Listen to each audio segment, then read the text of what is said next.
तुम्हारी रफ्तार बहुत तेज है। मुझे जहां पहुंचना है उसके लिए ये रफ्तार बहुत जरूरी है।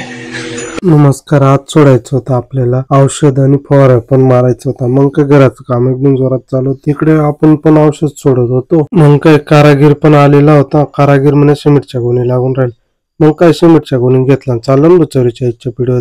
मग काय इथे आलं, त्याला म्हटलं उतरव गोणी। आपला मित्र पाणी सोडत होता। मग काय टमाटी कशी आहे पाटील, थोडं कमेंट मध्ये सांगा बरं का। पैसा कमा ब्रो, पापा की परी है क्या, उनकी मम्मी अभी पीछे पड़ेंगी। मग काय बकासूर बघत होता आमची वाट। मग काय बकासूरला मारलीन चल, चालून बुचोरीच्या इच्छा पिढीवर। मग काय घरी आलो, काय विशेष नाही, ट्रॉली बिराली झाडून घेतली, कांदे भरायचे होते उद्या त्याच्यामुळे। मग काय बाबा एकदम कांदा एकदम पॉश मध्ये राहता, काही विषय नाही। मग काय तिने मग आपले कळवणले जाणं होतं, लक्षातून जाऊन त्यासले गिधन चाललं कळवणकडे। कळवण आपल्या मिलवर जाणं होतं, कामात किराणा घेणं होता। मग काही किराणा बिराणा गिदा निघणं बुचोरीच्या इच्छा पिढीवर तिथून। मग काय घर वन भाऊकडे किराणा दे जा। मग काय बोला, लाईक आणि फॉलो करायला विसरू नका।